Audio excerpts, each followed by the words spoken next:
They cuffed a 78-year-old Army veteran in broad daylight, unaware that he was already collaborating with the FBI. It was late Sunday afternoon, the time when the sun begins to dip behind tall pine trees, casting a golden glow over the cracked pavement. Leonard Lenny Whitman had just left Cobb's Hardware on Highway 43, carrying a brown paper bag containing a few screws, a fresh quart of oil, and a box of nails resting on the passenger seat of his 2004 Ford Crown Victoria, a car he had cherished for nearly 2 decades. He wore his United States Army jacket as usual, zipper halfway up, with patches faded and fabric worn thin around the elbows. It was not a fashion statement. It was who he was. Lenny had served in Vietnam, spending 24 years in uniform. After retirement, he returned to live in Tuskegee with his wife until her passing. Now he lived quietly in a small house just outside Reeltown, Alabama. His life was simple: repairing things, cooking basic meals, and occasionally helping his neighbor's grandson with algebra. As he drove along the 2-lane stretch of County Road 14, an old sheriff's cruiser pulled out from a side road. Lenny spotted it in his rearview mirror but did not worry, as he was driving well below the speed limit of 45, going only 38. After about a minute, the cruiser's lights illuminated.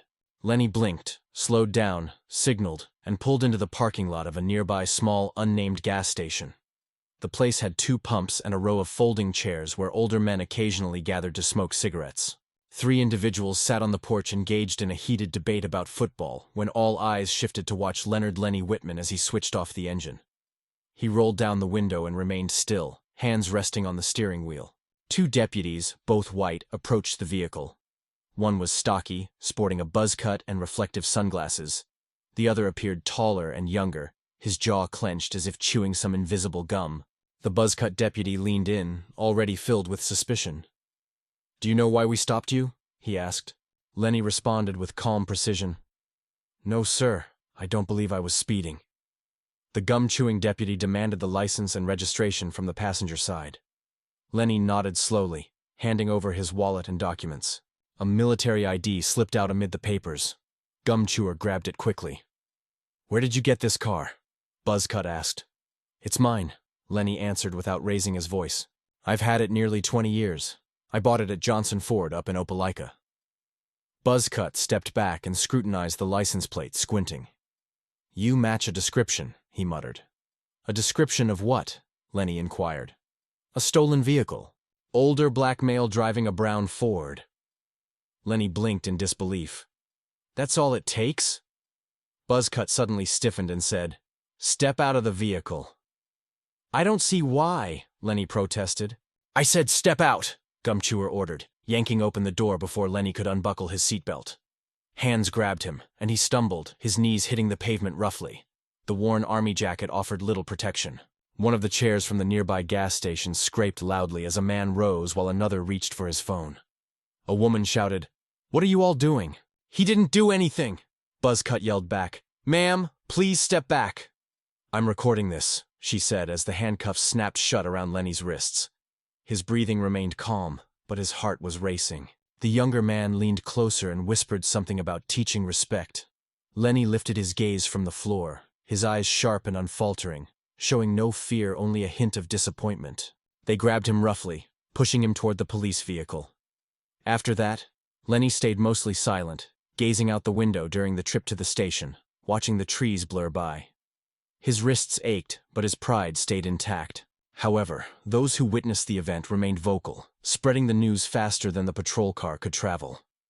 They led Lenny through a back entrance at the Tallapoosa County Sheriff's Office, away from the public lobby. This was not standard procedure, but an effort to prevent questions. The younger deputy, whose badge read Sanders, opened a heavy door and beckoned Lenny inside a holding cell. "Take a seat," he commanded. Lenny complied without protest, lowering himself slowly onto the bench while feeling a bruise forming on his knee from earlier contact with the pavement. His wrists were still secured behind his back. Deputy Sanders stood aside with folded arms, waiting silently. The older officer, Sergeant Wade Carson, placed Lenny's identification and registration on the table and eyed the olive-drab army jacket skeptically. He smirked and asked, "Where did you really get this?" He flipped over the laminated military ID with a finger and sarcastically added, "Online auction, maybe." Lenny did not reply or look up. "That ID is genuine," he finally said. "You can scan the barcode if you want to check." Carson stepped forward. "I do not care if it is real. You do not talk back." Sanders laughed, but the sound was dry and uneasy. Carson appeared to be enjoying this more than he should. Even his partner seemed uncertain about how far this would escalate. "I served 24 years, Lenny said, his voice calm. "You do not need to treat me like some damn criminal." Carson leaned closer. "Then maybe behave like someone who earned that respect." Lenny held his gaze. "Without fear, respect is not something you handcuff." Before Carson could reply, the door creaked open once more. A young deputy with a shaved head and clipboard peeked in. "Sergeant, we received a call. A woman posted a video. It is going viral, says y'all roughed up a vet." Carson's jaw tightened. "Let me guess, gas station on 14. "Yes, sir." Carson glanced at Sanders. "How many saw it, 4 or 5 outside?" Sanders muttered, "One with a phone. I told her to step back." Carson turned back to Lenny. "You got friends in high places." "Old man, I have neighbors who know my name," Lenny said calmly, "and a community that is fed up with this." In the lobby, phones started ringing. First local news, then someone mentioned a Montgomery civil rights group had tagged the sheriff's office. In the video, a local pastor had already shared it, writing, "This is the face of Alabama justice in 2025. Lenny remained silent while the commotion outside grew louder. He heard whispers, then hurried footsteps, then the sound of a lock turning. The door opened again, this time revealing the sheriff himself. A tall, bald man with a face flushed from heat or nerves, or perhaps both, stood silently. Sheriff Glenn McMullen had held his position for 6 years, but had never encountered a situation quite like this one. "Remove those handcuffs immediately, Carson." Hesitating, Carson replied, "I said now." Sanders stepped forward and unlocked the restraints. Leonard Lenny Whitman rubbed his wrists quietly without uttering a word.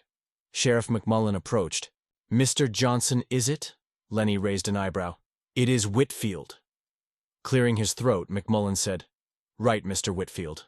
Let me be perfectly clear. We will fix this confusion." Lenny met his gaze. "You already had your chance." McMullen nodded slowly, as if carefully choosing his words. "You are free to go. It seems a mistake occurred. A similar vehicle was involved in a different report. My men acted on incomplete data." Lenny stood up. "No, Sheriff. They acted on something else." Grabbing his army jacket from the table, he brushed off dust from the sleeve. Without hurrying, he walked past the 3 men and exited without another word. Outside, the atmosphere felt altered. 2 reporters waited near the entrance. One young woman raised her microphone upon seeing him. "Mr. Whitfield, is it true they accused you of stealing your own car?" He stopped, looked at her, and then at the camera and said, "Only you all witnessed what they did." He descended the steps toward his car, which had already been towed and parked like an abandoned prop in the lot. An officer fumbled with the paperwork to release it, but Lenny showed no urgency. He stood silently with his jacket in hand, observing the clouds shift above. Inside the station, however, a fresh issue was emerging, unrelated to any gas station video. 2 black SUVs were making their way toward Tallapoosa County, even though nobody had requested them. Sergeant Carson forcefully closed the break room door behind him and murmured under his breath. He despised being corrected, especially not in front of the sheriff, and certainly not over some elderly man who should have shown more respect. His words, not anyone else's. Sanders sat tensely on the edge of a chair, scrolling through his phone. "The clips have reached 30,000 views," he said in a barely audible voice. "And people are not happy." Carson took a lengthy sip of vending machine coffee. "This will pass. These things always do." Yet, it was not fading away. Beyond the station walls, the story was gaining momentum. One repost multiplied into 5. A national civil rights lawyer tweeted it with the phrase, "Vietnam veteran arrested like a dog." Alabama has still not learned. The reaction was not limited to Twitter. News vans from Montgomery and Birmingham were already heading there. The local chapter of the NAACP had contacted the mayor's office. In the holding area, Deputy Gray, one of the newest officers, walked past the window and halted abruptly. He leaned forward, eyes fixed on the front yard. "Carson, Sanders, you need to check this out." The 2 rose and followed Gray down the corridor. Outside, beyond the police cars and the worn-out old station sign, 2 unmarked black SUVs had pulled up. Their windows were tinted matte black, government license plates visible.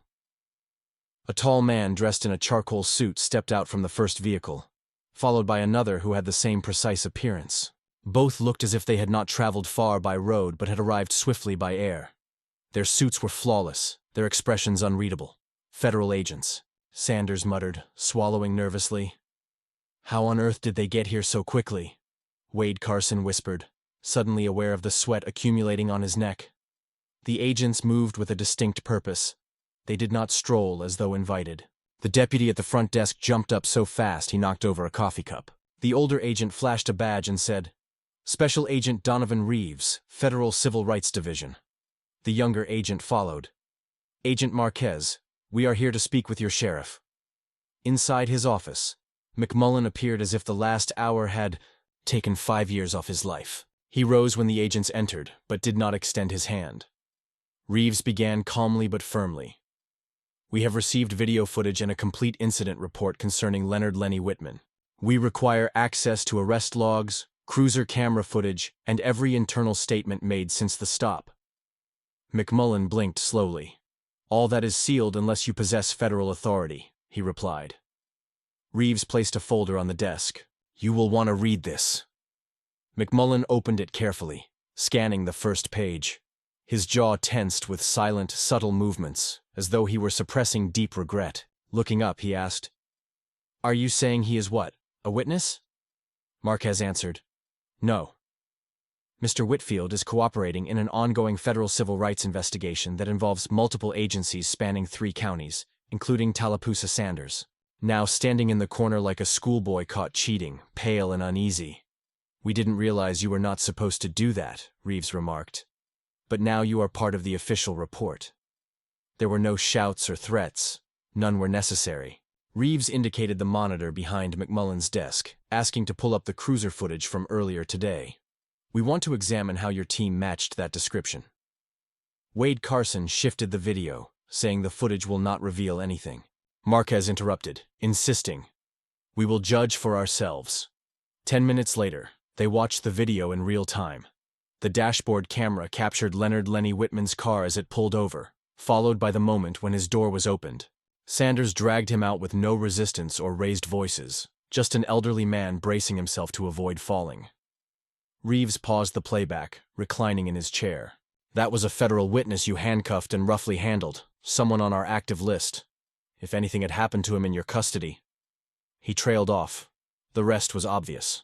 Near the door, Gray observed through the window, eyes wide, whispering to the deputy beside him, "We are in serious trouble, aren't we? But it wasn't us yet. Not yet." What came next would determine who would be blamed and who would be pulled under by the end of the agent's review of the cruiser footage. Half the department was thrown into chaos while securing the footage. Some acted as if they were busy at their desks, while others simply waited, hoping to avoid being summoned. Wade Carson had taken refuge in the restroom, splashing cold water on his face, as if that could erase his guilt. Agent Reeves snapped the file shut firmly and passed it to Agent Marquez. Sheriff McMullen remained seated, quiet and reserved. He was not one to admit mistakes easily. Yet the tension in the room made denial impossible. "You said he was assisting you," the sheriff asked softly. "He gave us testimony," Marquez responded, slipping the file into a slim black case filled with records of stops witnessed around Tallapoosa. The notes detailed how frequently certain individuals were pulled over, who conducted the stops, including dates, times, and badge numbers. McMullen rubbed his forehead and questioned why that particular man was chosen. "Why put an old man there?" Reeves replied matter-of-factly, "Because he volunteered, because he's fed up with this town talking about change but repeating the same old patterns, and because he has the kind of memory that holds up in court." McMullen said nothing. Marquez stood and glanced at Carson's vacant seat. "We will need statements from the deputies, Carson and Sanders, today." McMullen murmured, "I'll arrange it, but be warned, they'll try to twist the story." Reeves moved toward the door. "They can say whatever they want, but the camera does not deceive." The agents prepared to leave. Another voice echoed from the hallway as Deputy Gray gently knocked on the open door. "Sir, there is someone at the front asking to speak with you," Gray said cautiously. McMullen already anticipated the reply. Gray hesitated and added, "Her name is Brenda Lattimore, and she says she recorded the arrest. Marquez glanced over at Reeves. She is quicker than we imagined. Reeves nodded in agreement. We will handle this from here. Brenda stood in the lobby, gripping her phone like it was a shield. She was 45, worked night shifts at the local hospital, and had never before needed to step into a sheriff's office. Today was about more than comfort. It was about doing what was right. Agent Reeves moved forward first. "Miss Lattimore," he began, and she lifted her chin proudly. "Have you heard about Mr. Whitfield?" she was asked. "Yes, ma'am," Brenda replied. "We watched your video and would like permission to copy it and get a brief statement if you are willing." Her eyes moved beyond him toward the glass where deputies stood nearby, seemingly trying to avoid suspicion. "He is a good man," Brenda said firmly. "I have known him for many years. He always greeted people when he passed by and helped those in need. What they did to him was not justice. It was harassment by those wearing a badge." "We completely agree," Marquez said. Brenda handed over her phone. "It's already online, but I saved the entire clip. I didn't edit out anything." Reeves accepted it gently, showing respect. "You might have just saved someone's life." Brenda met his gaze deeply. "He saved mine once, a long time ago, when my son was seriously ill. He even paid for our groceries when I could not. I told him I would repay him someday. Looks like you already did that, right here outside the station." As the news spread, a small crowd began gathering across the street. They held signs, nothing formal yet, but the momentum was clearly growing. One of the placards read, "Justice for Mr. Whitfield." Inside the Sanders building, Leonard Lenny Whitman finally sat down with Agent Marquez for his formal statement. His hands rested quietly in his lap, his voice barely above a whisper, and his eyes seldom meeting hers. "I didn't know who he was," he quietly said. "Wade Carson said he fit the description. I just followed his lead." Marquez remained silent for a moment, then asked, "Did you find it believable what he said about the car?" Leonard swallowed uneasily. "No, I did not. But I thought it was not my place to question that." "That is your job," she replied, "to question what seems illogical."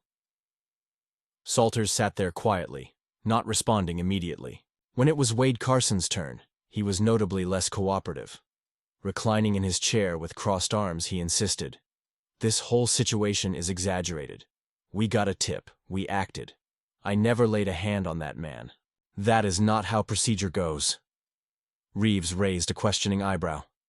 "Procedure dictates you throw a 78-year-old man onto the pavement if he resists," he said, sliding a paused cruiser cam frame across the table.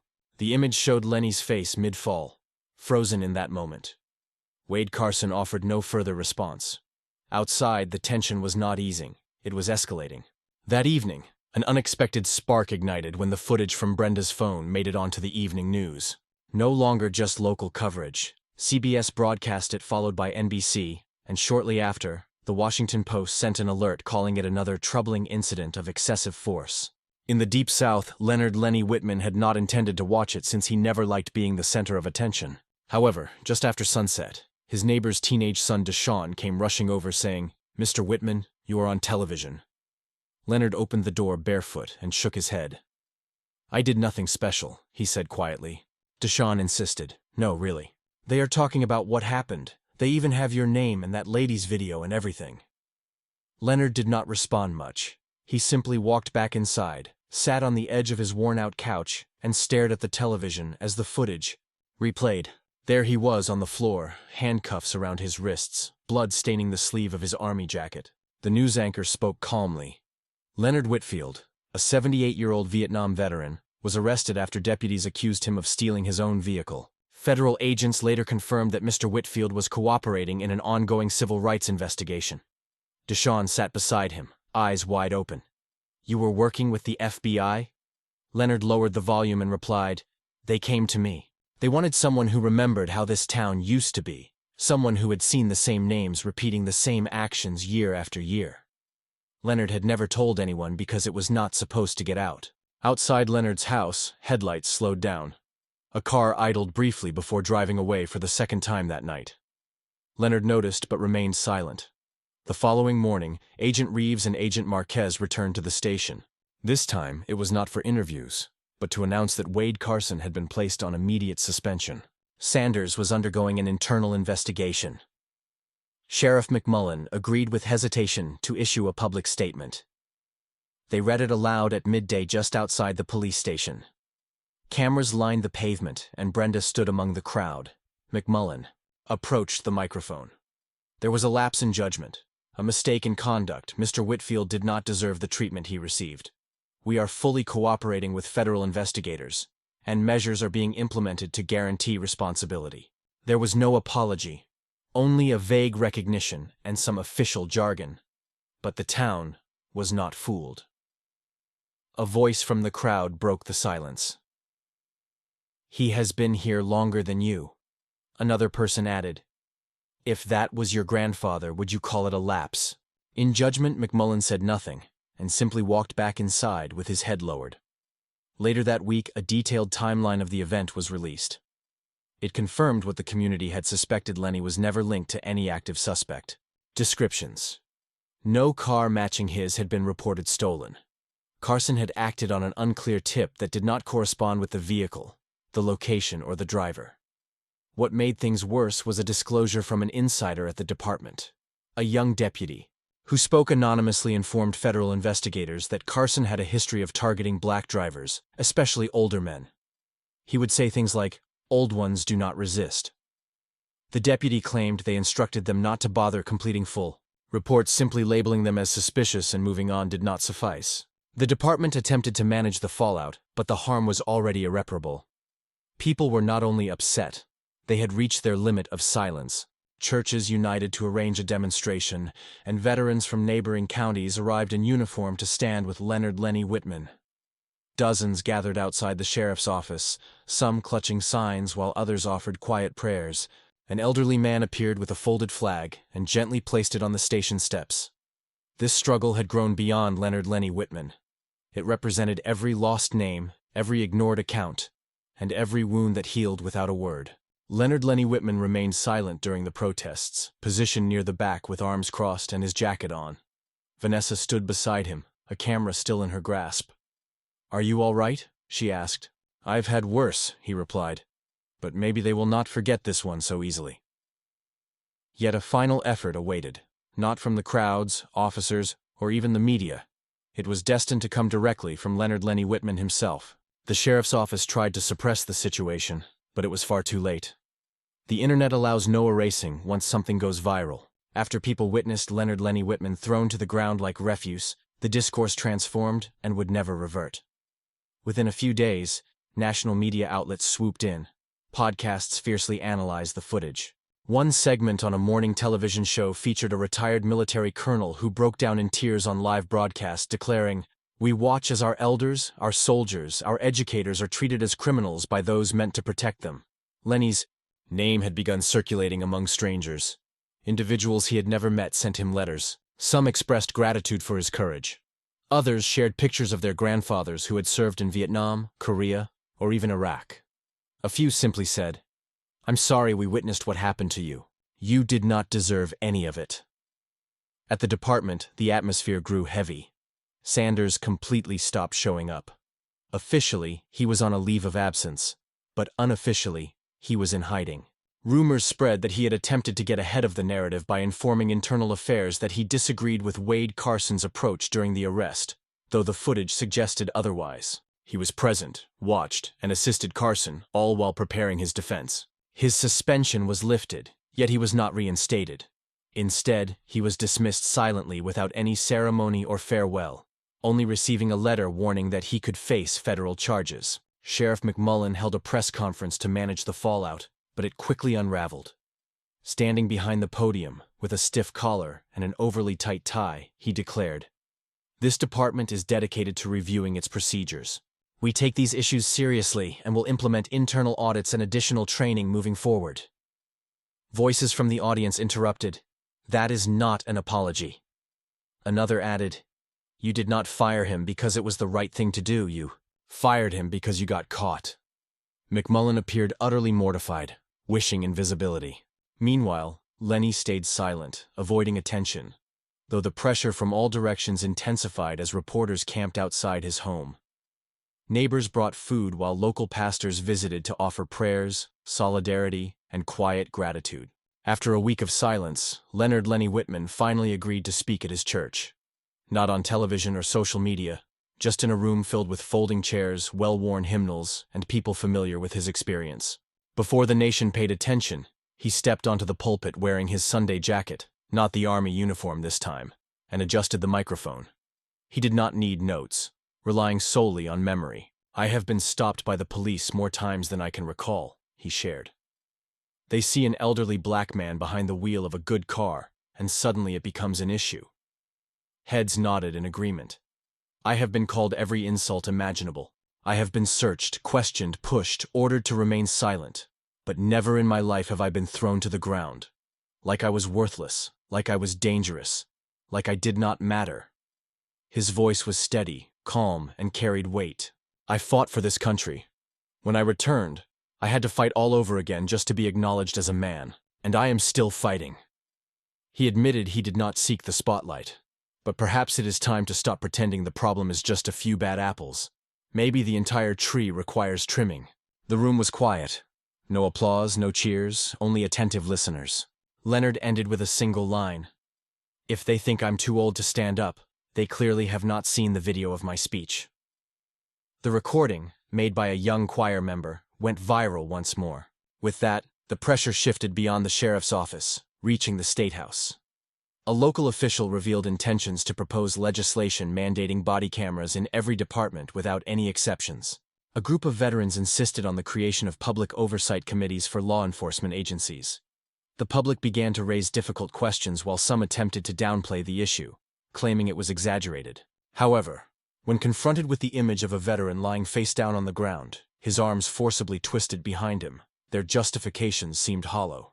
Leonard Lenny Whitman still had something to share, and this time, he was determined to speak for himself. 2 weeks following the event, Lenny sat across from journalist Tara Mendel in a simple Birmingham studio. There were no flashing lights or elaborate decorations, only 2 chairs, a table, and a serene picture of water. Tara was not seeking drama, but a sincere dialogue. They had invited Lenny several times before, but he always declined. Now, as the pressure increased and public voices intensified, he decided it was time to express his story personally. Not through headlines, not by agents, nor even through Brenda's camera, but using his own voice on his own terms. Tara pressed the record button and asked softly if he was ready to begin. Lenny gave a slight nod. "Go ahead," she encouraged, leaning forward with her elbows on the table. "Mr. Whitfield, everyone witnessed what happened to you. But what I want to understand is how it felt for you at that moment."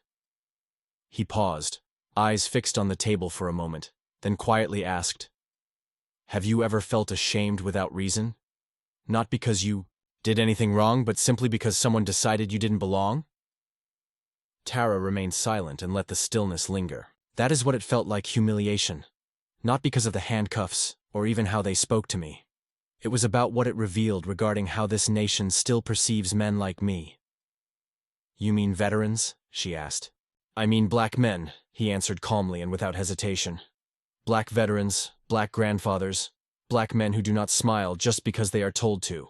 I served this country, buried brothers abroad, followed orders I disagreed with, and remained silent when I returned home to segregated bathrooms." Vanessa nodded slowly. "People keep saying thank you for your service as if it is a shield," he went on. "But when they see me walking down the street, I am not a veteran, I am not a hero. I am merely some old black man driving a car that appears too pristine." "Were you angry?" "No," he said simply. "I was exhausted, weary of constantly being asked to prove that I belong here. I am 78 years old. I do not have time to be angry, but I do have time to be honest." She leaned in slightly. "What do you want people to take away from this?" Lenny gazed directly into the camera. "For the first time, I want them to stop pretending this kind of thing just happens. It is not a malfunction.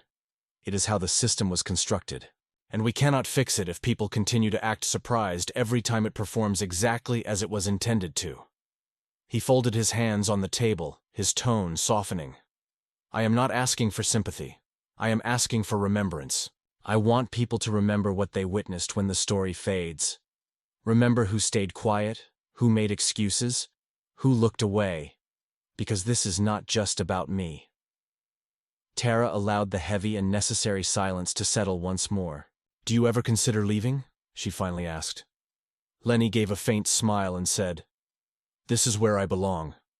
I have my wife buried here and trees I planted 3 decades ago. I am not going anywhere. I have lived here longer than most of the deputies in that building, so why should I be the one to leave? He glanced away briefly, and then back. But if people believe I will stay silent next time, they have chosen the wrong veteran. The interview was broadcast the following evening, uncut and authentic. There was no music, no dramatic effects, only the words and their profound significance. Something changed as those who had been hesitant, quiet, and doubtful began to voice their opinions. Even some in law enforcement reached out discreetly, expressing apologies, sharing their thoughts, and showing remorse. It was not a storm, but it was genuine. During the Sunday service the next week, Pastor Jensen paused before the last hymn. He observed the congregation, many of whom were more numerous than usual. We do not need a martyr, he said. We need to hear those who are still here. Mr. Whitfield is present today, and I believe we should listen. The church responded in unison. Lenny did not stand or wave. He simply inclined his head, hands resting in his lap, not seeking attention but quietly affirming that he was still among them. Just before the service concluded, there was one last surprise for Lenny, coming from an unexpected source. 3 days after the interview aired, Lenny's front door slowly opened shortly after midday. He had been sitting on his porch as usual, sipping coffee from a ceramic mug his late wife had crafted back in 1992. He appreciated the calm because it gave him space to reflect. But that day, he was not alone for long. A sedan pulled up his driveway.